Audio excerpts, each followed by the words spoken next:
We've looked at it through South America, through Europe. We've done deep investigation, but that was not a paid investigation. That was, the world needs to know. And what was the impetus to start looking at their stuff? Quadriga. We've called doctors in India and in the United States to get, what would you think about medical records and things like that? Hello, welcome to episode 74 of the Bitcoin Game, sponsored by eToro. I'm Rob Mitchell. David Jevans isn't just one of the biggest players in blockchain analytics today. His interests in decentralized digital currencies and his work in security both span back decades.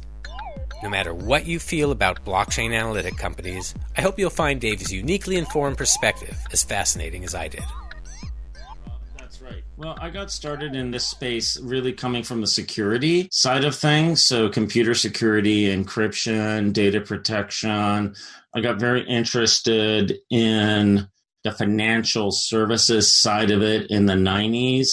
I started a company, and after I'd done some work at Apple, I was there for 5 years and ended up working for the CEO on internet strategy. I thought, got to go do something else, do something new, fresh. Oh, this internet thing's going to be big. So I really got into that and ended up in the computer security and encryption side of things. And lo and behold, most of our customers were financial services customers. So banks, payment processors, et cetera. And, here I am, a 25-year-old, 24-year-old, programmer, and big banks and big payment networks are talking to me about that. So I got into it from that side, and then I really got into the cryptocurrency side in the late 90s. And I was looking at just the bio on the CipherTrace site and stuff. I mean, it mentioned you were an early Cypherpunk. Were you on the mailing list, or you just had similar interests, or what does that mean, you were an early Cypherpunk? So there's the mailing list, but there was also in-person meetups. So what we would do is meet on the first Tuesday of every month in Palo Alto. So we're talking like 1999, 2000 timeframe. We would meet on the first Tuesday at a Chinese restaurant, and there'd be a bunch of the folks from the Bay Area, the San Francisco Bay Area, that we would get together and discuss cryptocurrencies and how you could create infrastructure on a global basis that would enable free flow of money. And that's how I got interested in it. So that's where I first met guys like Nick Szabo and others who ended up, working for me we ended up discovering each other. So I got to learn about things like smart contracts before Ethereum existed as a way to implement them.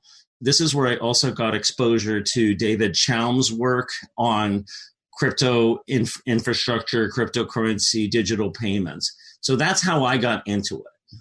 So that's really legit. To be honest, I wasn't sure if that was a stretch or anything, and you were actually at the meeting. So, all right, that's pretty cool. Man, like Kung Pao Chicken, Tuesday nights, first Tuesday, 1999. Real. So what work did Nick Szabo do with you? So Nick ended up working for me when he came out of, I can't remember the company, but they were doing the ECC work on the East Bay. So it was more cryptography stuff, like deep ECC encryption, the elliptic curve encryption. And he was like the product manager on that stuff. So he came and worked for me at a company that I was running at the time called IronKey, which was a hardware encryption company that sold encryption devices that were used broadly across consumer, financial services, healthcare, government markets. So he worked on product management, on encryption, but we knew each other initially through those Tuesday meetings around his work, visionary work in smart contracts. That's how we got together. Very cool. And I was interested, looking up what you'd done and seeing your secure USB device. I guess that's what you're referring to? Yes. Were those things you were building, did they have something akin to like a secure element, or was it not quite at that stage yet? Way beyond. So what we devised was a way to take the existing technology, which was smart card technology with a secure element component as well as a general purpose processor that you could program. And then we combine the two together to create separation of duties for management of digital signing, private key generation, public key signing, key management, etc. So this was also used to be able to verify that code that was downloaded to the device was able to be verified. So, simple things, right? Like hash of the code. Yeah. But don't verify the hash in software, verify the hash in hardware, and have the hardware with firmware that is burned into the chip, not downloaded off the internet, not an open source thing, to verify that the firmware updates are correct, are signed with the same private keys that the company issues. And so you can then verify all firmware updates. So, yeah, it's fascinating to me. About what years were you active in this? IronKey was really active until 2015, and then we sold the company. When did you get started making these? We started in 2009. Do you feel like one of your early units would still hold up well today to attack? Man, I've been in hotel rooms with like 15 NSA guys like asking me stuff. Uh-huh. And also telling me like how to make it more secure. This thing is wicked secure. So when we think about like security, what we were thinking about at the time was security, not only encryption security, using the best algorithms, how to verify the software, but also supply chain security. How do you think about the supply chain and the delivery of the product through the supply chain? Because you get parts from different parts all around the world, right? Yeah. You're buying secure elements from France, from Atmel. You're buying like custom chips that you're developing. Like we bought a hardware company and we're developing our own custom encryption chips, high-speed encryption chips. So like, how do you know like what's the foundry doing? Mm-hmm. How is the circuitry of your encryption being verified? But you have to look at the entire thing, right? Because cases come from different places. The thing that you put it in, that you stick into your computer. Like, how do you make sure that there's no man-in-the-middle attack there? How do you make sure that the software that runs on your computer or on your phone can verify the authenticity of the software running on the device? You seem like you would be a good person to help out with a company that makes hardware wallets. Have you been interested in that at all? When we had the IronKey project in 2012, I thought like this would be awesome as a hardware wallet. The challenge we had was that the secure elements that we were using did not support the ECC modes of Bitcoin. So being able to implement it in hardware would require a chip redesign, delivery into the foundry, about a year-long process that, would cost about, at the time, call it $2 million. So in 2011, 2012, not quite feasible. So we didn't do it. But if you think about like what is going on in the hardware crypto world, when you would look at Treasure, Ledger, and other products in there, yeah, there's a lot to be learned about how to manage security protocols, how to manage supply chains, how to build a much more secure product. Do you have specific thoughts on some of the existing wallets, either with or without saying the names, whatever you feel? Implement your stuff in hardware. Have hardware verification with private keys built into the chips. Also, what I would recommend from these companies is to make sure that the key signing ceremonies around the firmware are well documented. So, for example, videotape the entire key signing ceremony. Make sure that the encryption keys are managed in HSM devices, which is the only way that you can sign firmware. Verify the firmware videos. You could potentially put it on a blockchain, or if not, put it on your website. But make sure that the entire company is thinking about the supply chain of the firmware, all the software, that goes onto your device and how it can be hardware verified. Also, open source software is great. So, there's some companies out there that have open source software. I love it. It's fantastic. And it is open to verification by security investigators, right? So that's awesome. That's what we want. However, remember that it creates an attack vector, which is if someone finds a vulnerability to inject code onto your device, they have all the source code, right? So it's super trivial. Yep.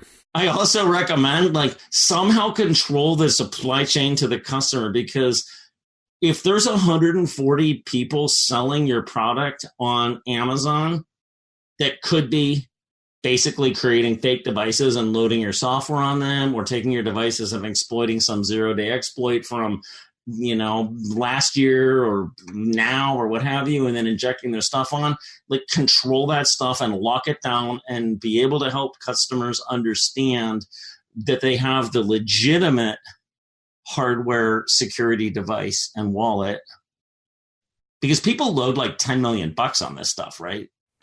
I'm sure some people do, or maybe they become worth $10 million after a few years. Not some people, a lot of people. Right? Or people put $10,000 on it. Doesn't matter, right? Whatever your importance level is, 10,000, 100,000, a million, 10 million, whatever it is, if that gets stolen, it's devastating. And people are using products that are coming off of marketplaces. They don't know who made it. They think it's good. They're like, oh, look, there's a sticker. It must be untampered with.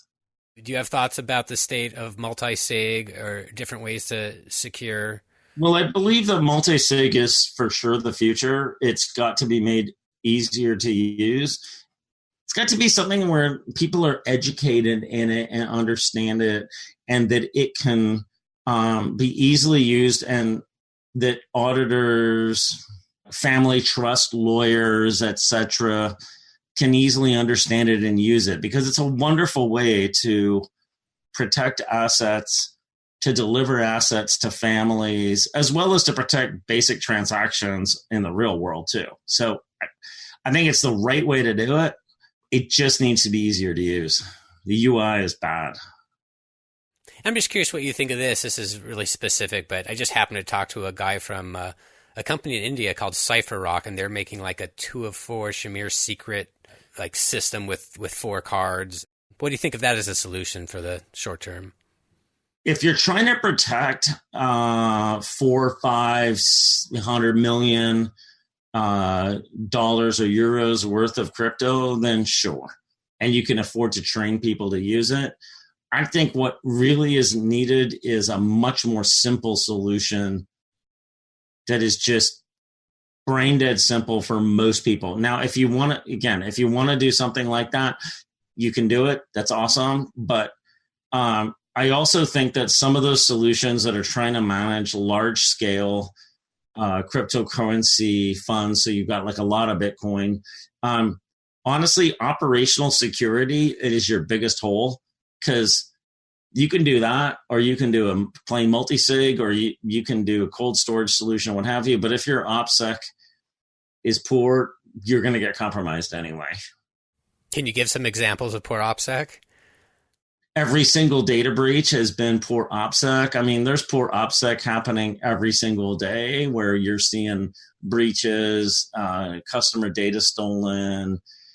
There's poor OPSEC everywhere. So this is the management of cold storage keys, whether there's cold storage or not.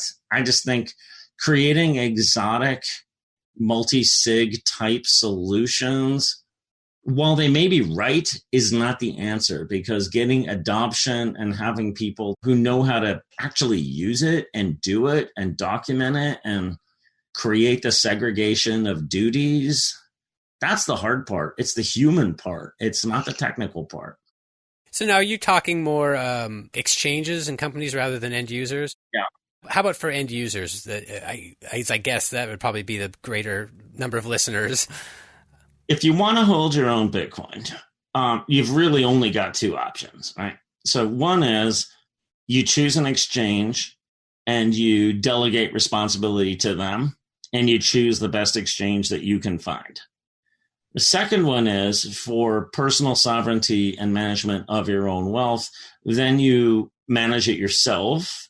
In that case, depending how much it is and how important it is to you, certainly a hardware wallet is a great option, but you have to manage it correctly. So, for example, it doesn't matter whether it's a hardware wallet or a software wallet.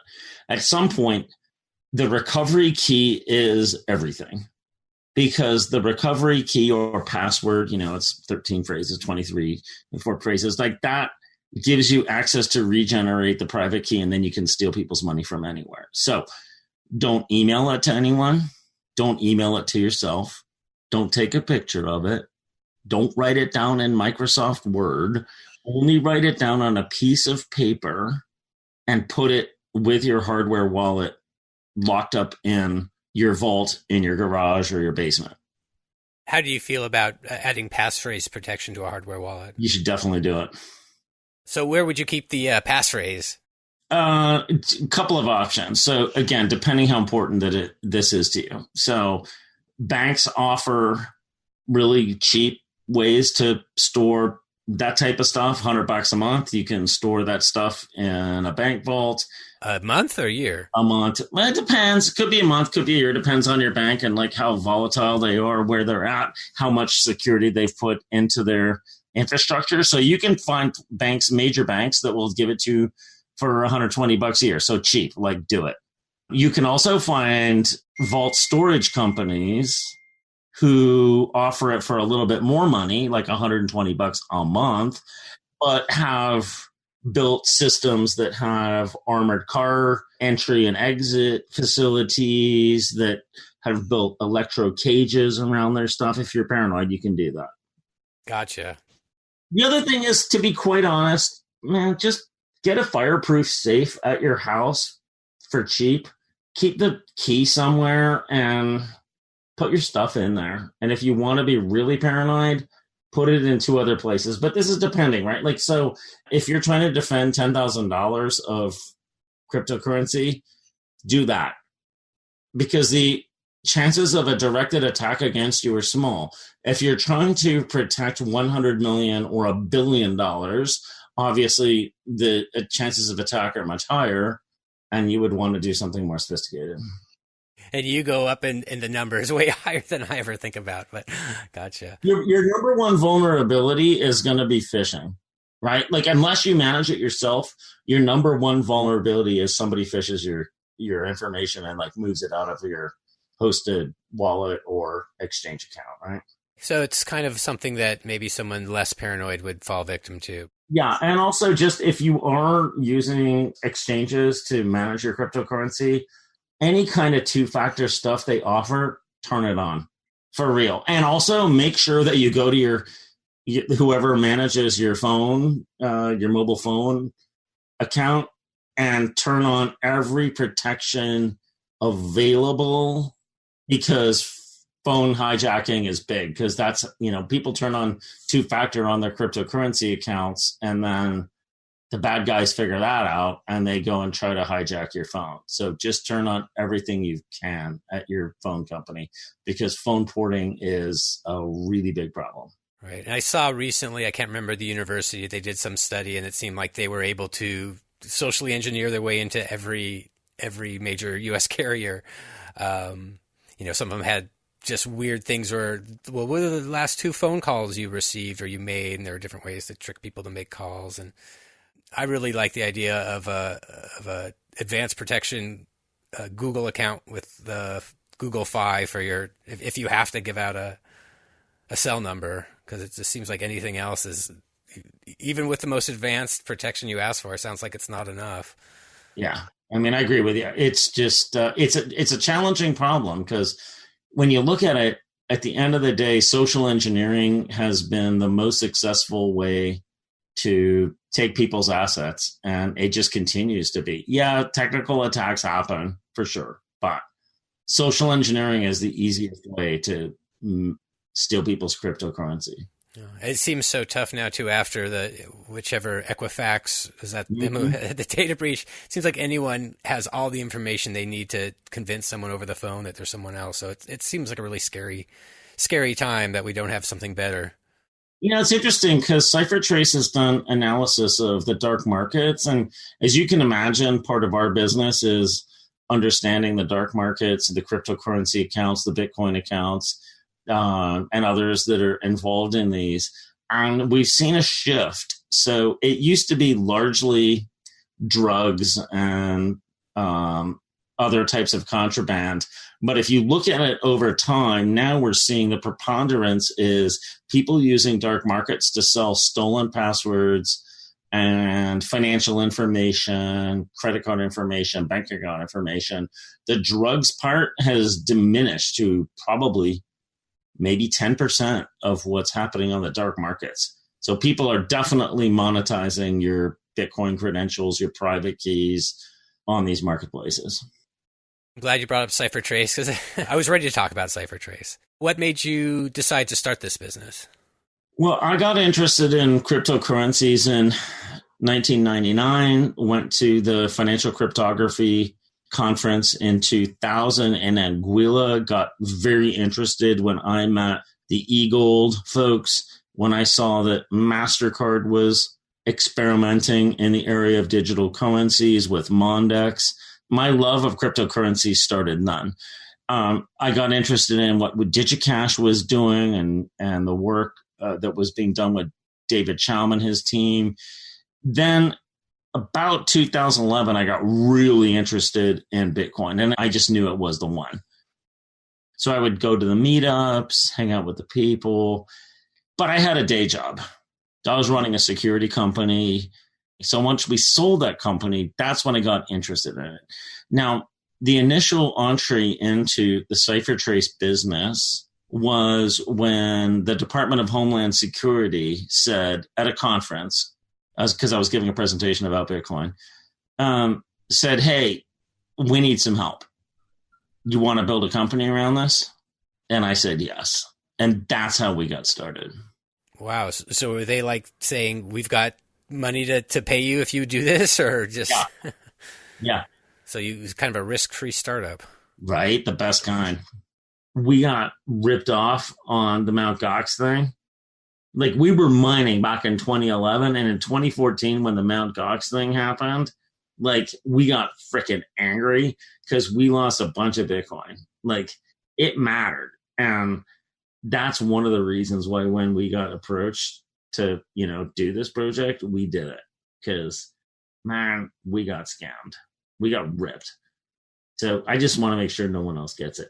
When we were offered, like, hey, you guys should come at this as a project that is funded by a major agency to stop fraud against people. We're like, yeah, man, we want our Bitcoin back. Why were you keeping a lot of Bitcoin on an exchange? Because we're stupid. All right.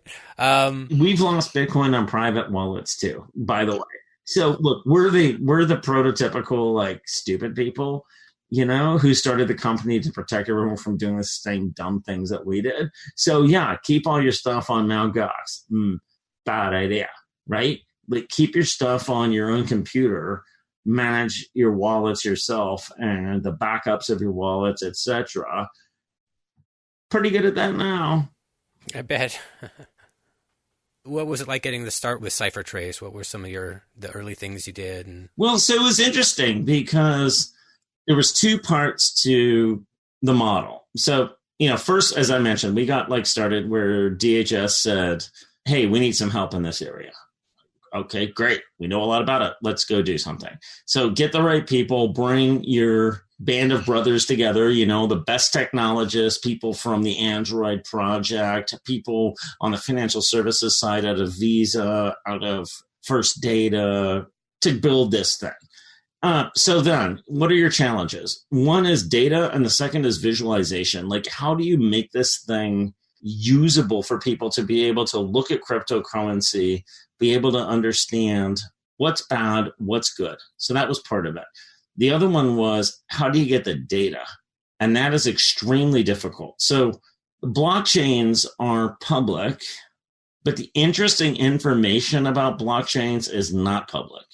And that revelation, it took a while to understand that, was really where you start to get the magic around it. Like, okay, it's really, yes, blockchains are awesome. They're important, but it's really all the other stuff. Fusing the data together became the magic.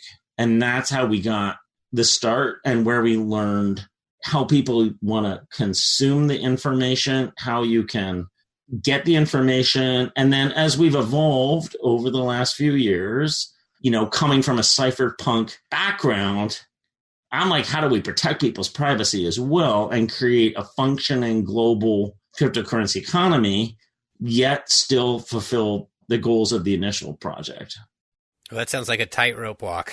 It's not that bad, dude. It's not that bad.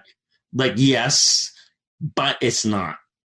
Because you just stick to your principles of people need to have the ability to transact between themselves on a global nature really quickly at very low cost without people spying on their stuff. However, there are bad people out there who do stuff.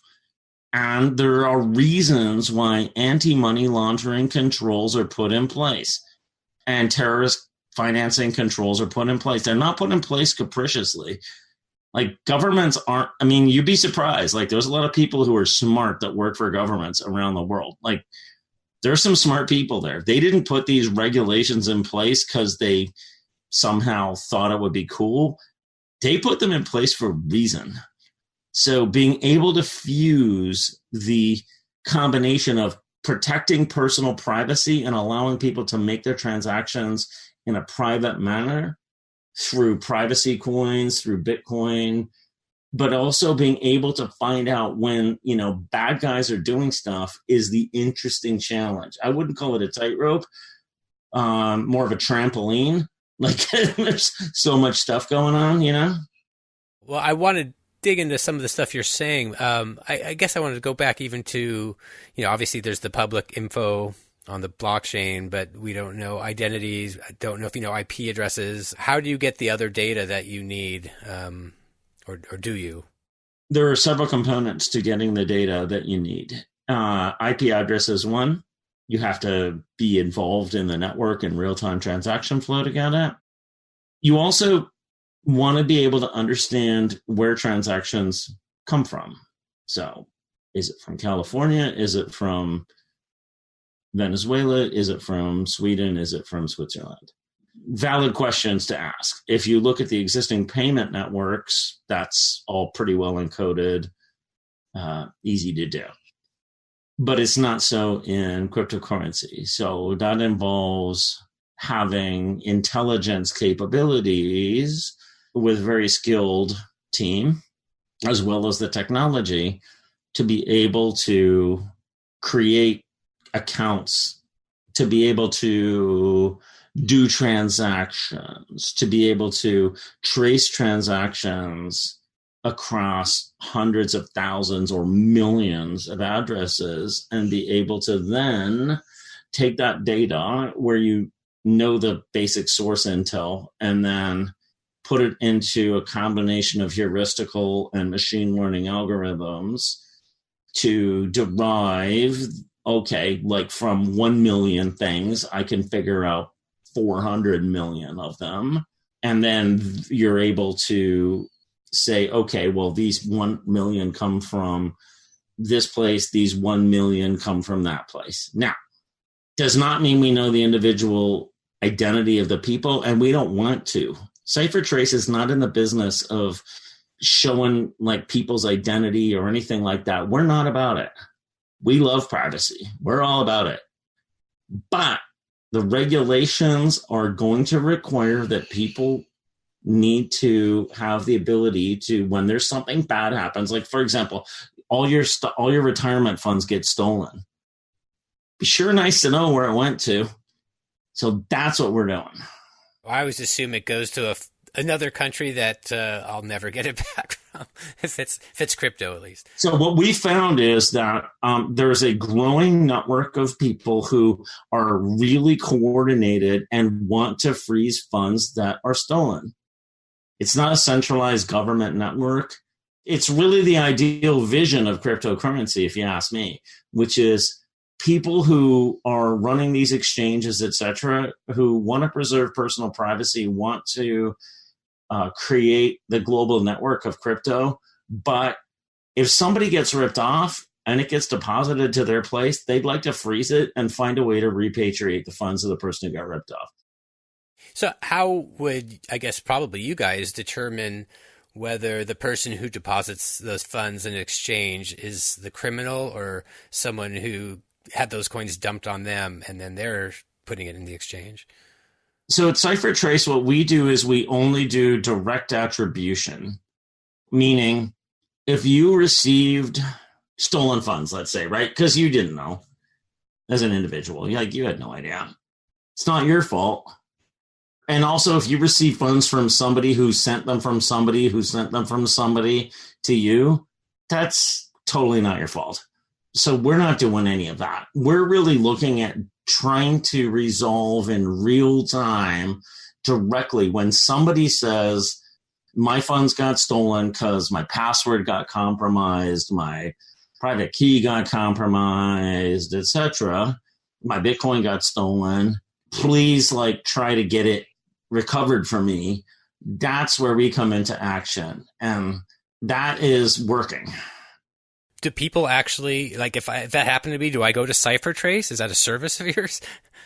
We don't offer it as a consumer service, unfortunately. We get requests every single day for that. We're working with partners to build out that capability for customers. We'll deal with it on a special case basis, but we're trying to build the infrastructure to enable consumers, when their stuff gets stolen, to be able to work with folks in their local jurisdiction, because as you can appreciate, depends where you're at, right? Can I get it frozen? Can I not? But what I am going to say to you is that most of the players in the industry will freeze funds if a trusted party says, hey, this was stolen from my customer. Can you freeze it? Doesn't mean you'll get it back, but at least it can go into an investigation cycle without engaging 1.5 years of law enforcement, blah, blah, blah, all the other stuff that you have to go through to get anything done. The industry itself is self-regulating. It's really building a great infrastructure for being able to help customers when things go wrong. So now I always assume it's kind of a arms race or cat and mouse game where if someone steals money, they're going to try to, let's say Bitcoin, I'll just stick to Bitcoin and keep it simple. They're going to try to, go through a few hops and make it look like they've received it if they're not the criminals. Yeah. I mean, you have ways of detecting that, or? It's hard, man.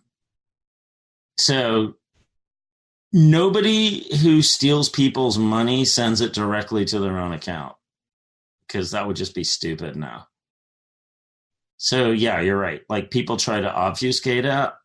So people use mixers, which are money laundering services. That's somewhat successful. People will also, who are more adept at stealing folks' cryptocurrency, will basically create software that can say okay, I'll take your Bitcoin from ABCDEF and then I'll wait for a while and then I'll mix it over here and I'll put this stuff together. They'll build their own software to do it. And then what we've been seeing over the last little while is these guys will create accounts in say 13 countries and deposit your stolen Bitcoin into those different countries.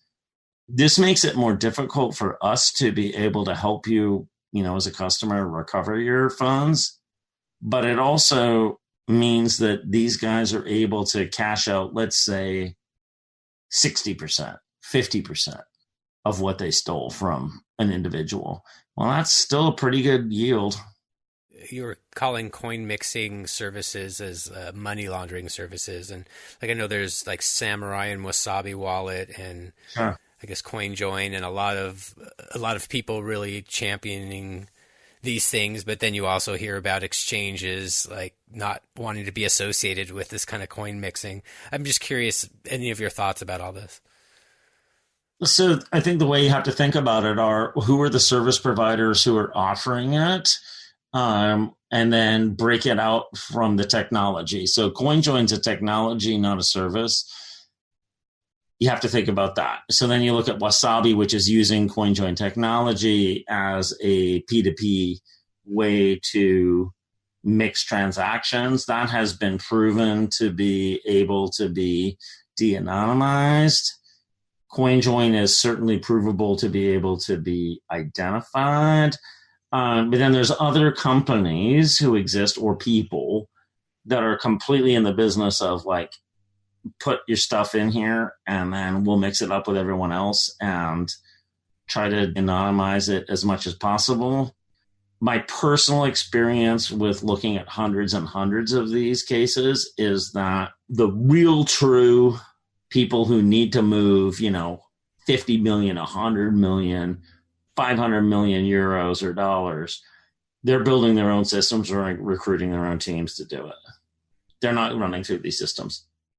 So what do you think about individual users who just feel like, hey, I want to not be able to be surveilled and they want to use, some CoinJoin service? I would recommend like a CoinJoin type program in Wasabi where you've got something where you've got transactional finality where you know that you're not going to get ripped off or it's super hard to get ripped off.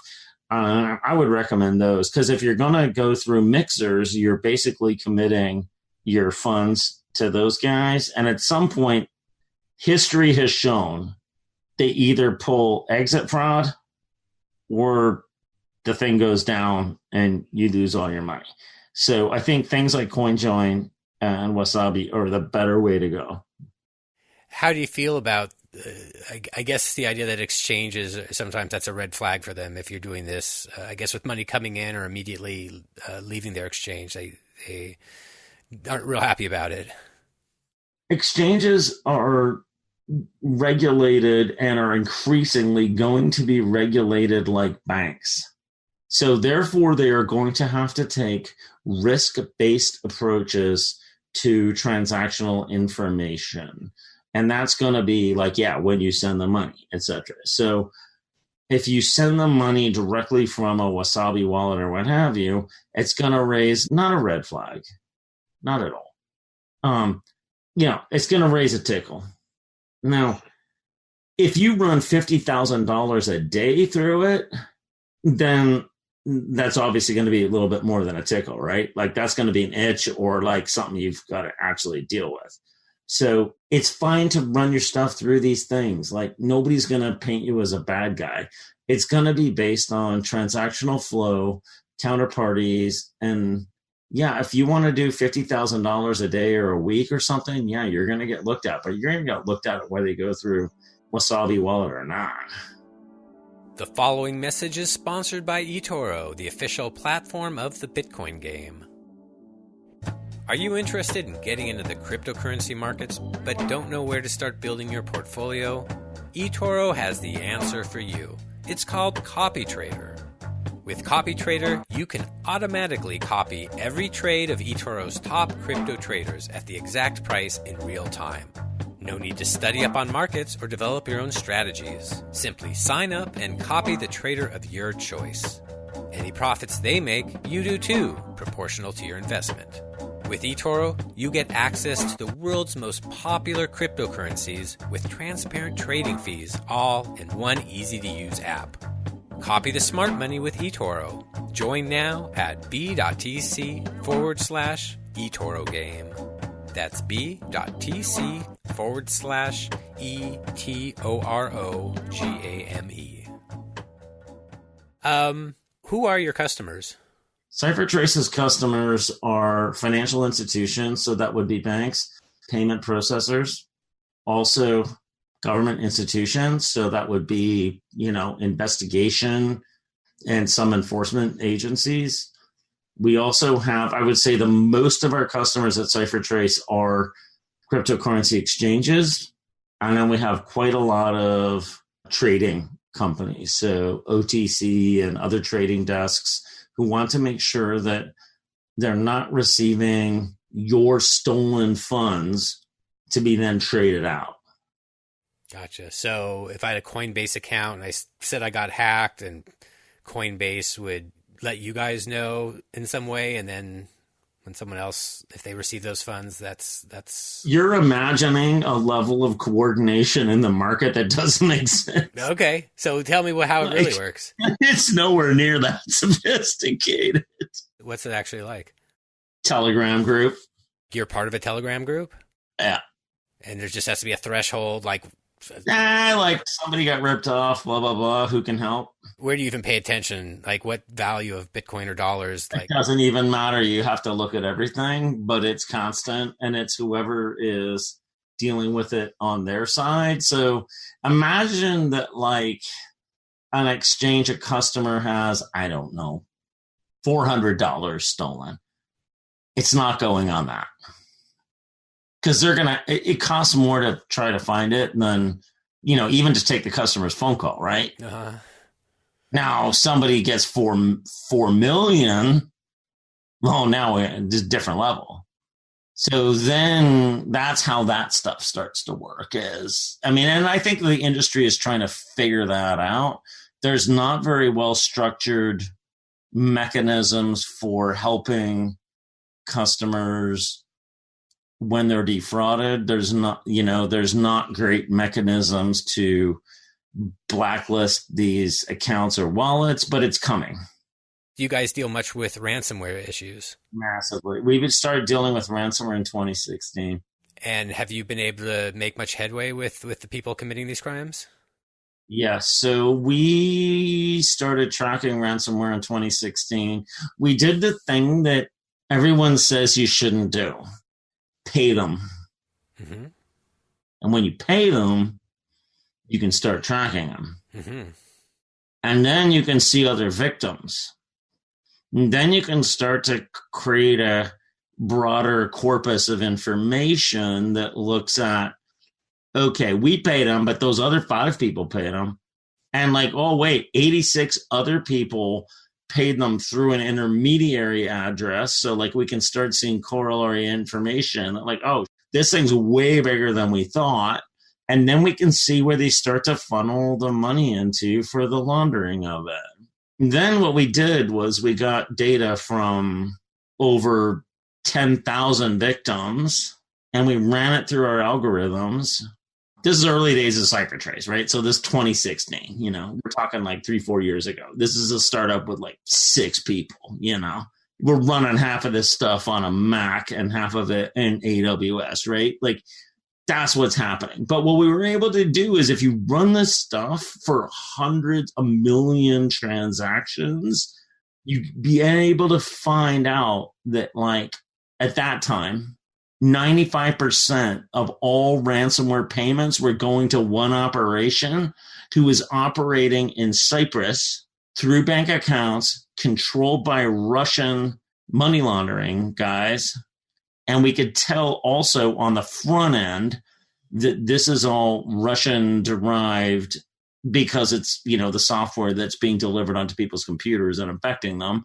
We get samples of that. So now what you can do is you can close the loop between the infection vector, who is patient 0, what is the infection vector, where did it come from, what was the delivery vehicle, so which email, for example, infected that corporate customer, who did they pay, how does it go through the blockchain, and then where is it delivered on the blockchain through to the money laundering agent in Cyprus who's connected to Russian bank accounts, and then you take those guys down. And that was $4 billion that was basically run through those guys. And most of it was ransomware. Interesting. So is this related to BTC-E? That is BTC-E.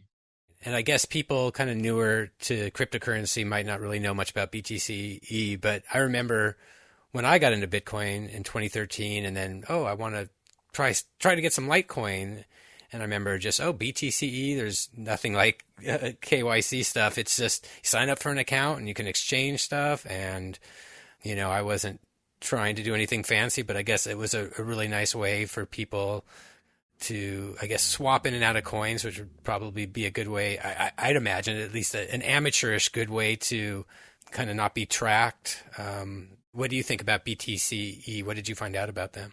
So you're right. I love the model. Being able to have financial fluidity around the world is what crypto is about. So you can't say anything bad about that. Like, that's awesome. BTC-E had no customer verification information and had liquidity into a lot of payment networks. And what we mean by liquidity is the ability to transfer cryptocurrency into and out of what we call fiat currency, right? So fiat currency would be the US dollar, the euro, the yen. So they had bank accounts and they were able to give you cash in and cash out and take it across Bitcoin primarily. That's most of it, but a few other currencies. So great service, but had no capability and no desire to look at who was actually doing it, who was establishing the accounts. And criminals go there like really quickly. They figure it out. They talk, they chat, they find it.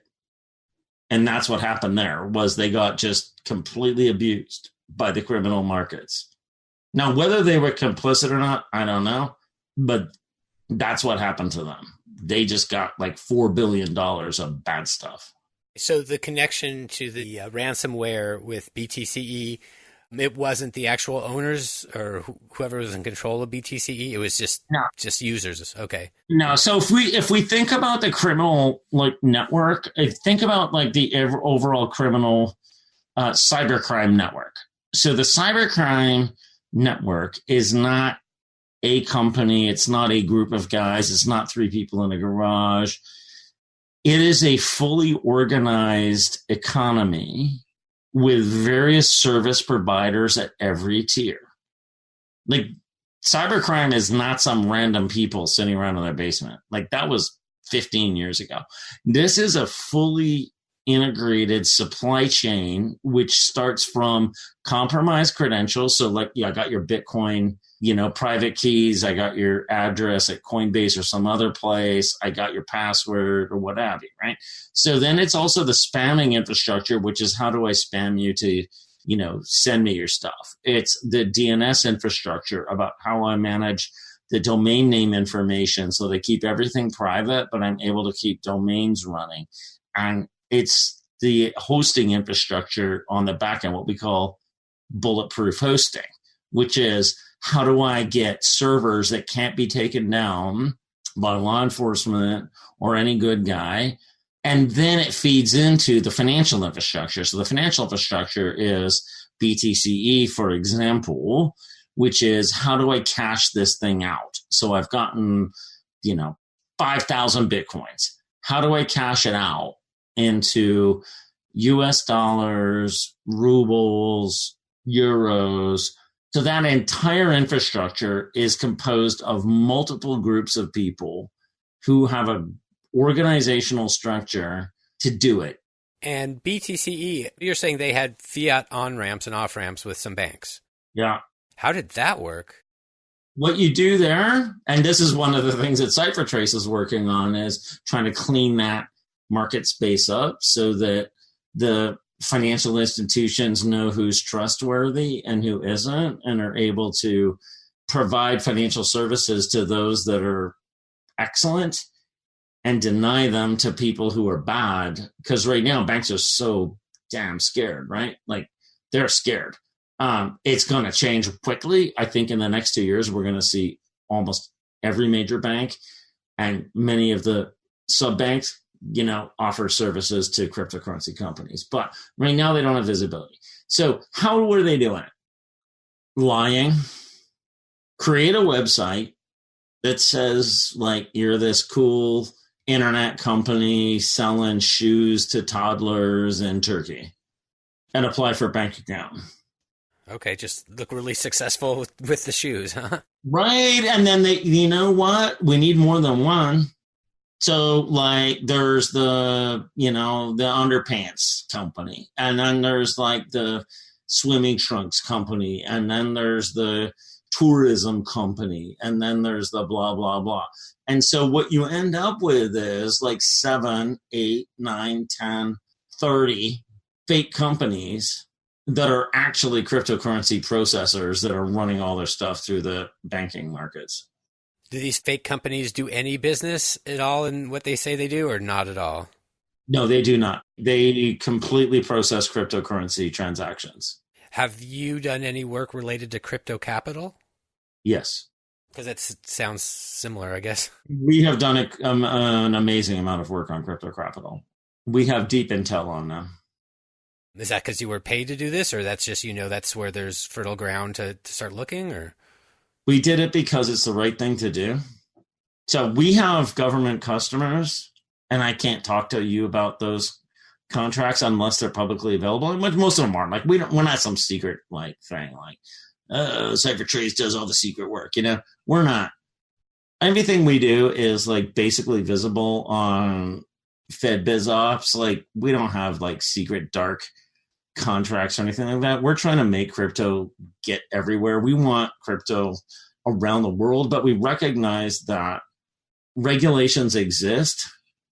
And if there's a way to protect people's privacy and protect the value of crypto by preserving that stuff, we're going to do it. So on CryptoCapital, yes, we did an investigation in there, and we did it on our own behest. We were not asked to do it by any federal agency. We did do it by extremely skilled financial investigators. We have our own analysis on that. We've looked at it through South America, through Europe. We've done deep investigation, but that was not a paid investigation. That was, the world needs to know what's going on here. And what was the impetus to start looking at their stuff? Quadriga. Oh, that's a whole other thing. I guess you've dug into the deep.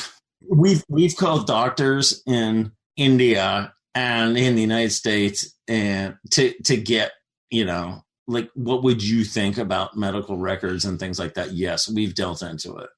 So do you speculate? I can't remember his name. Is he alive or dead, do you think? 50-50. 50-50, okay. I mean, gosh. I'll take the alive position. Our analyst who runs our team out of banking background and a financial intelligence background would probably argue the same too, but like could be dead. Who knows? I mean, let's assume that he's dead and we should just hope that his family's all right. But quite honestly, like could be alive.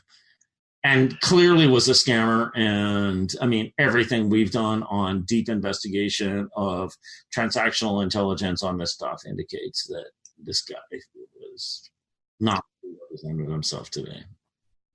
And so I don't know if I just missed the news or if it wasn't real public that there was a connection between Quadriga and CryptoCapital. Is that common knowledge?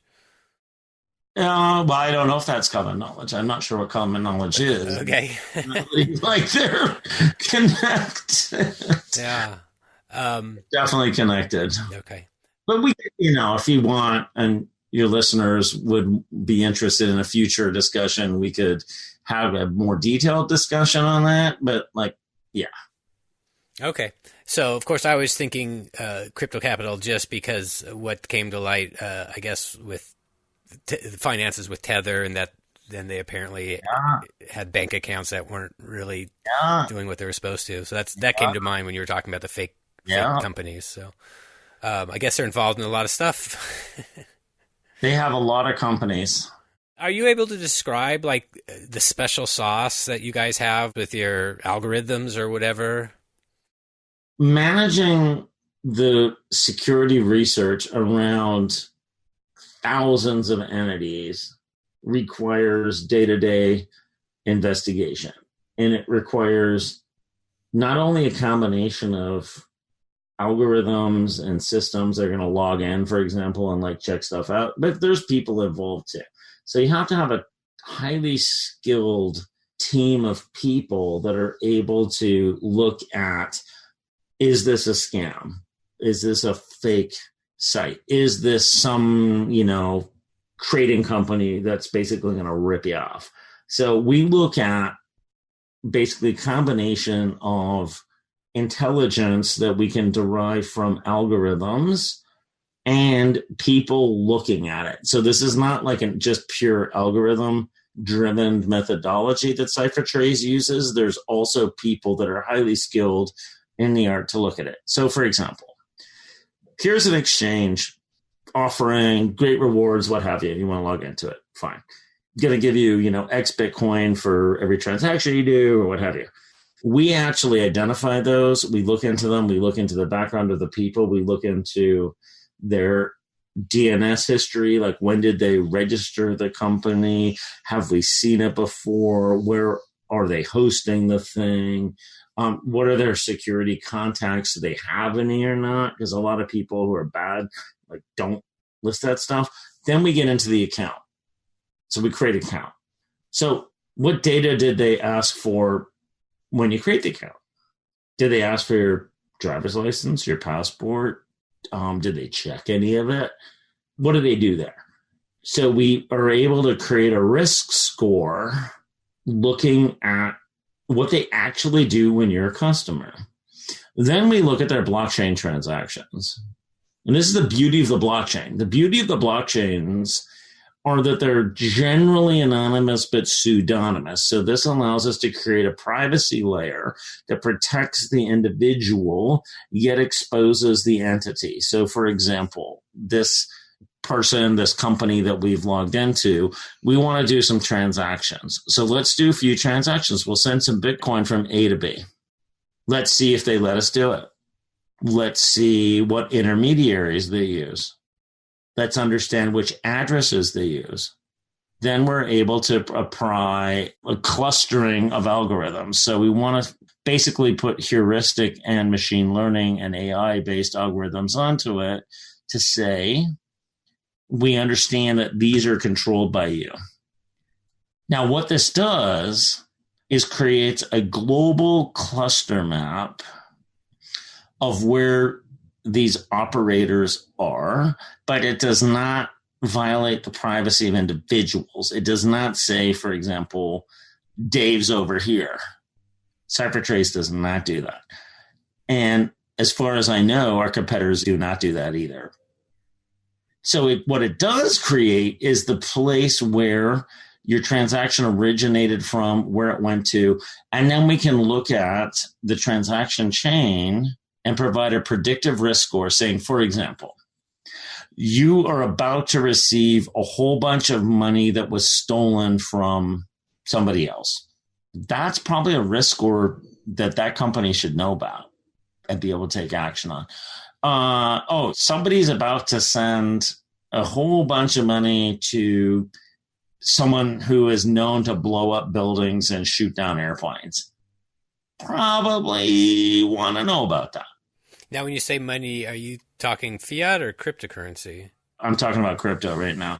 How would you even know someone's about to send money to? Because what our customers do, and I presume others do, is they look up in the API and go, this is where we're going to send it to. This is where we're sending it from. What do you know about this address? So it's not about tainting currency. It's about understanding addresses and wallets and clusters of wallets and how they're categorized. There's been a large, I think, misconception in the industry around, it's all about tainting money. And if you got money from some bad guy, that it's bad forever. Not true. It's more about looking at where it's getting sent right now and what is the real-time risk of the place you're sending it to or the place you're getting it from. It's not about the broad-based history of where that money went through. Because, I think we could all agree that every US dollar or euro has gone through multiple hands. Doesn't mean it's bad. So thinking about tainting money isn't the right way to think about it. Thinking about it as understanding addresses, wallets, and clusters, and what is their cleanliness, maliciousness, etc. That's the way to think about it. I'm really curious from your perspective, for someone's own financial privacy, what steps do you think a person should be taking? What should or shouldn't they do? Controlling your own wallet would be the first thing. So if you want financial privacy, then don't store it at a exchange, right? Like manage it yourself. You can use a hardware wallet or you cannot.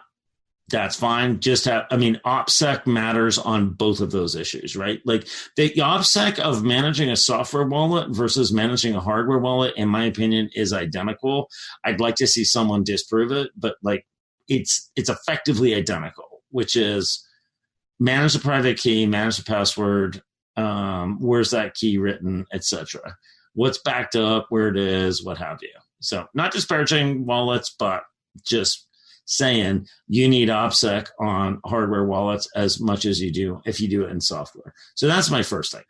I think the second thing is if you really care about financial privacy and you ever interact with a major exchange or VASP, what we call virtual asset service provider, so a company that provides currency flipping services, so I can trade from one currency to another. For example, I can go from Ethereum to Bitcoin.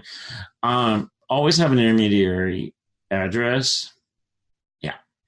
Sometimes I'll be thinking, I have a software wallet on my phone that I use for day-to-day things, except Bitcoin when someone wants to hire me for something or whatever. And I realize I have a bunch of UTXOs in there, and I don't have a wallet that has kind of, I guess, coin control, or where you can actually granularly, I guess, see which of the UTXOs you're spending from. And part of me is like, I should consolidate all those into one address in case fees go up again, and it'll make it cheaper. But I'm like, but that seems like giving away that all these UTXOs are all me, and anyone who's sent me money could kind of follow that down the line and look more at my finances. What do you think about that thought?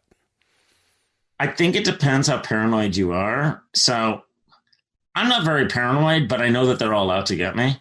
It really depends on what your level of that is. I personally would not waste a lot of time on it unless you think there's a big problem coming at you, right?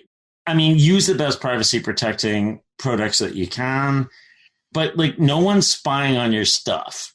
Trust me, there's not enough money to hire enough people to spy on your stuff.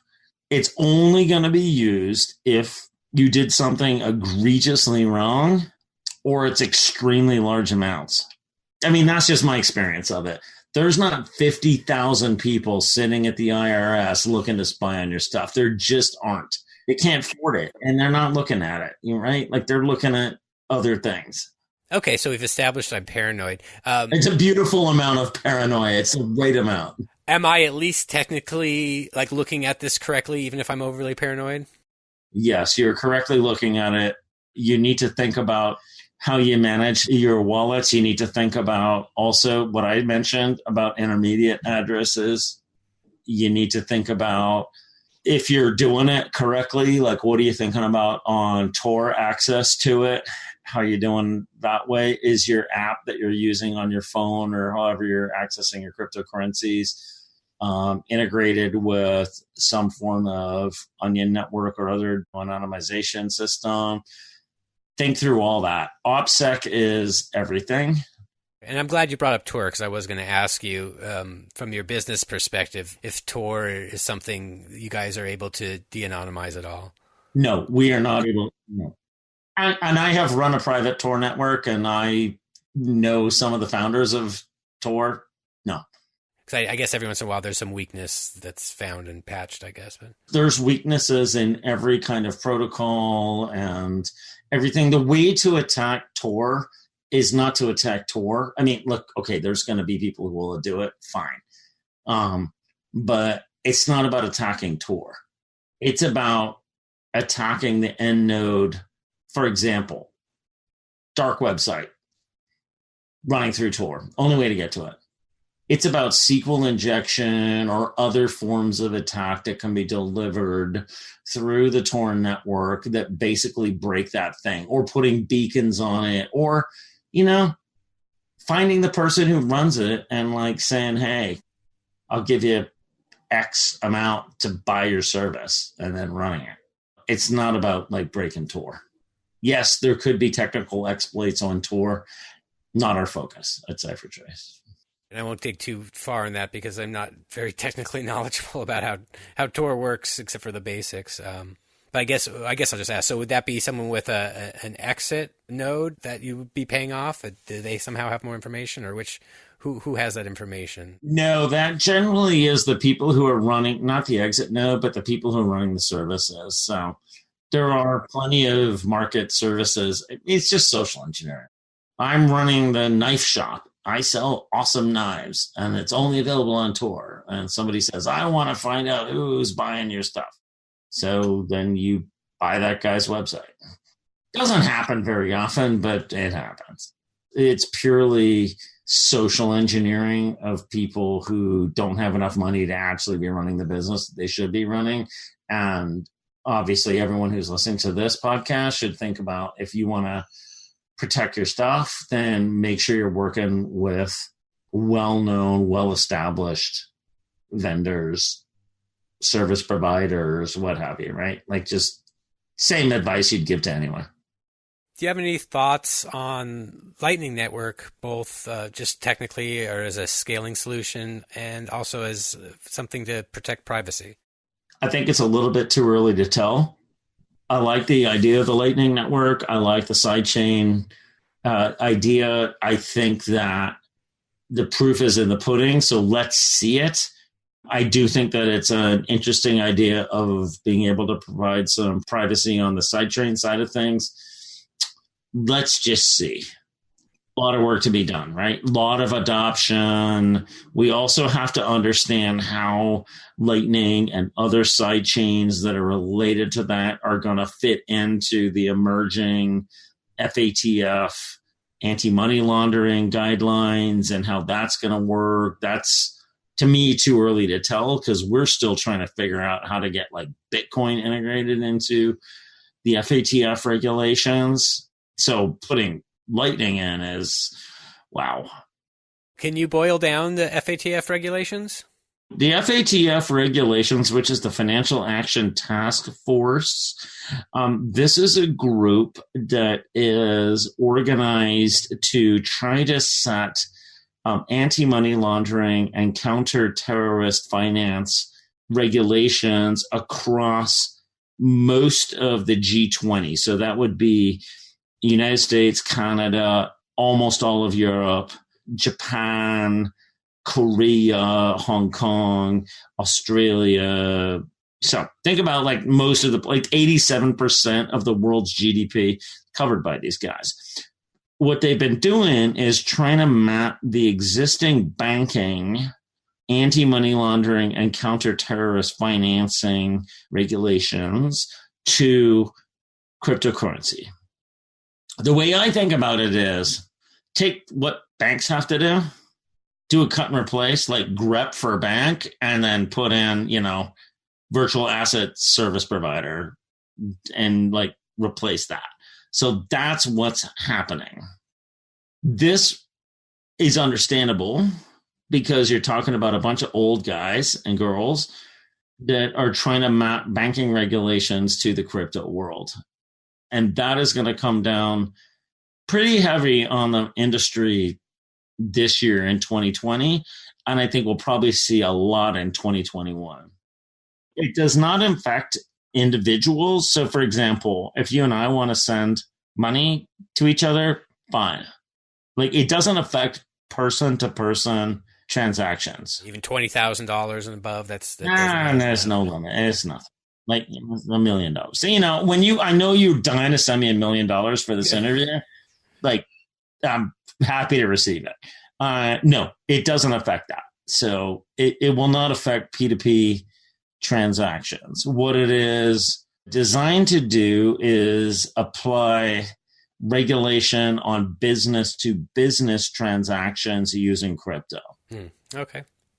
So good news is the world's markets have awakened to business payments in crypto because let's face it, cryptocurrencies are going to take over the world. I mean, it's just going to happen. Bad news is they're applying existing banking regulations and existing banking talk to the market. And it's challenging. So what CipherTrace is trying to do, along with, for example, the Digital Chamber, along with the Global Digital Forum and the GDF and these guys, we're trying to educate the regulators around the subtleties of this stuff so that they don't stifle the growth of cryptocurrencies. They achieve their ends, which is anti-terrorism and to some extent, let's face it, taxation. I mean, they don't say it that way, but it is, in a way that still preserves privacy for individuals.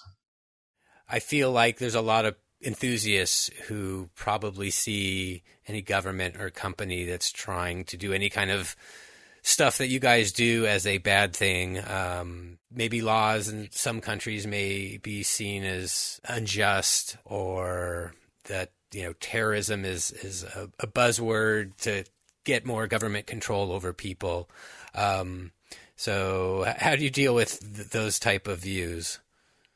I appreciate all those views, and those views need to be expressed, and they need to be done in a forum where there's deliberative, like, debate and understanding of the issues. I am completely against centralized government control because guess what? You know who the best people work for? They don't work for the government. However, there are pretty smart people who work there too. And also, history is a lesson. And a lot of people don't know a lot about history. And you need to look back. I'm not talking about history like 30 years. I'm not talking about history 50 years. Like history 2,000 years. Like there has been sophisticated government stuff with taxation and how it works in military and how it works across the border. I mean, for thousands of years, this is not like a basic thing. So I feel like the debate is completely legit and it needs to be had. And it needs to continue to be done. But it needs to be done in the context of understanding financial market history, financial freedom, why governments exist, what they do well, and what they do not do well.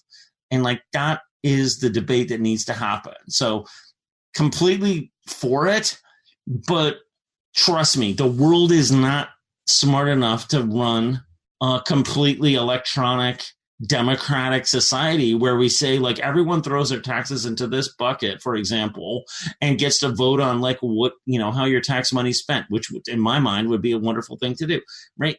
We're not there. So it's an evolving debate. Privacy is a huge issue. We can't compromise it. However, bad guys exist. Taxation exists for a reason. Drive on the roads. When your house burns down, call the fire department. So there is a balance in this equation. That's where I stand on it. Yeah, I mean, like most things, I feel like there's some tensions. Of course. How would it be interesting if there weren't tensions? Yeah. Wouldn't be an interesting debate, right? Like, but may I make a final remark? You may make as many remarks as you want. For me and for the company, we want to preserve privacy as much as possible, and we're completely cryptocurrency advocates and have been since, 9 years before Bitcoin was invented.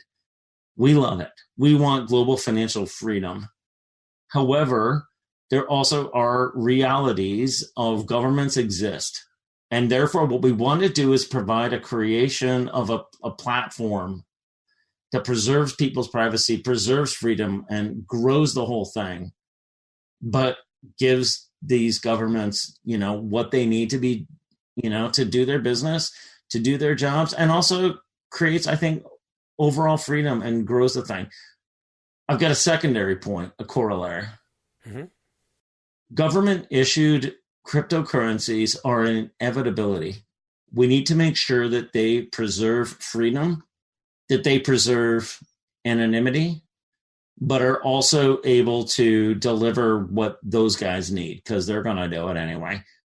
It's an inevitability. Let's do it in a proper way.